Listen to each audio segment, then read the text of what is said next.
sur le bassin versant du Rub de Mad, un bassin qui alimente en eau potable près de 400 000 habitants sur la région de Metz. Et du coup, sur ce territoire, la problématique, c'est un enjeu qualité de l'eau par rapport à la pollution nitrate et aux produits phytosanitaires. Aujourd'hui, nous allons vous parler de la méthanisation vertueuse, notamment liée à l'épandage des digestats. Donc la méthanisation vertueuse, c'est quoi? C'est une méthanisation qui est rentable, mais qui est aussi cohérente avec les exploitations agricoles, cohérente avec son territoire et respectueuse de son environnement.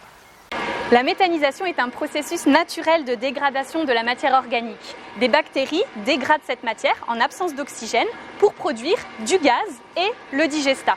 Le principe, c'est de mettre des intrants dans ces cuves de méthanisation, comme par exemple des effluents d'élevage, et d'optimiser cette action anaérobie pour produire d'une part le gaz qui pourra être directement injecté dans les réseaux ou qui pourra être converti en électricité et en chaleur. On parle de cogénération, c'est ce qui se passe ici. Et d'autre part, le digestat, un fertilisant naturel qui permettra de fournir l'azote aux plantes. Dans un méthaniseur, on peut y mettre tout type de matière, par exemple des effluents d'élevage, des résidus de culture ou encore des déchets de céréales ou des matières vertes.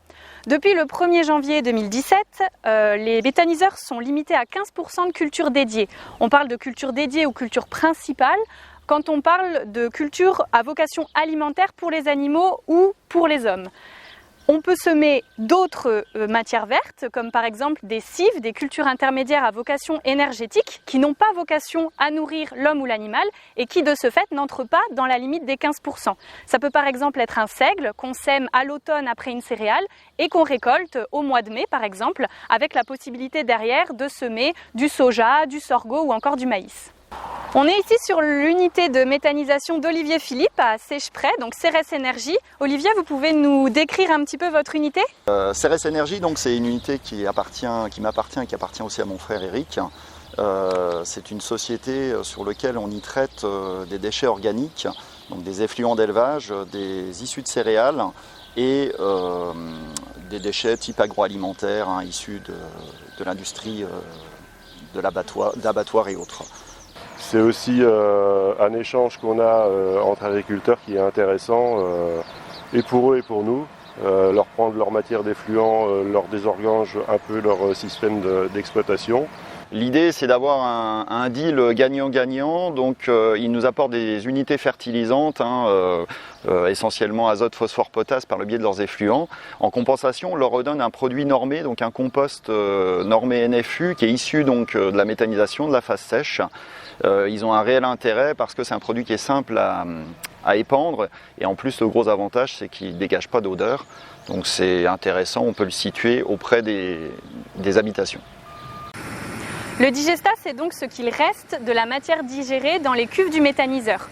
Et en fait, il existe autant de digestats qu'il y a de méthaniseurs parce que ça dépend des caractéristiques des intrants. Et grâce au suivi des unités de méthanisation en Lorraine et en Grand Est, on arrive quand même à dégager quelques tendances dans la ration, en moyenne 70 à 80% d'effluents d'élevage. Le digestat, il peut être séparé en deux phases. Une phase solide qui va fertiliser le sol sur le long terme et une phase liquide qui va fertiliser directement la plante, qui est assimilable directement. Et c'est celle-ci dont il faut faire attention parce qu'elle peut aussi être disséminée directement dans l'eau. En Meurthe-et-Moselle, on compte une quinzaine d'unités de méthanisation en fonctionnement et plus d'une vingtaine de projets. C'est un territoire où l'élevage est encore bien présent, d'où l'intérêt de valoriser les effluents d'élevage dans les méthaniseurs. D'ailleurs, avec le suivi des unités de méthanisation de Lorraine et du Grand Est, on a vu que sur 26 unités en fonctionnement, on avait entre 70 et 80% d'effluents d'élevage en moyenne. Pourquoi le bassin versant du Rub de Mad? Sur ce territoire, on observe des pics en nitrate importants depuis quelques années, ce qui complique la distribution d'eau potable sur la région de Metz. Depuis 1995, les agriculteurs sont accompagnés à travers une opération Agrigneux pour les inciter à leur changement de pratique. Sur ce territoire à enjeu haut, les chambres d'agriculture font la promotion de la remise en herbe avec un objectif de maintien de l'élevage sur le territoire et la promotion des cultures à bas niveau d'impact. Donc ici, nous sommes sur une parcelle de tournesol. Toutes les cultures à bas niveau d'impact n'ont pas un intérêt pour la méthanisation, mais elles ont un intérêt pour les modifications des rotations et la limitation du désherbage sur les parcelles. Une culture à bas niveau d'impact va remplacer une culture majeure, on va mettre moins d'intrants, donc on aura un effet environnemental fort et du coup on aura une limitation de la pollution de l'eau, de la pollution de l'air et un impact positif sur le paysage. On a parlé tout à l'heure des cives, les cultures intermédiaires à vocation énergétique, donc c'est des cultures pour lesquels on va faire 3 cultures en 2 ans. Donc on va avoir une couverture du sol qui va être plus longue et du coup une limitation du risque d'érosion et une limitation du risque de lessivage des nitrates dans les eaux. À la Chambre d'agriculture, on met en place plusieurs plateformes d'essai. L'objectif, c'est de tester plusieurs cultures, des triticales, des seigles ou d'autres cultures intermédiaires pour pouvoir avoir des références sur le territoire.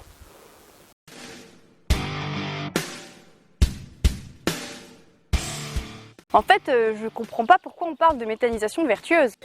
La méthanisation vertueuse, c'est entre autres une méthanisation respectueuse de son environnement. C'est pour ça qu'il faut vraiment veiller à épandre les digestats au bon endroit et au bon moment. Mais c'est aussi une méthanisation rentable pour l'exploitant.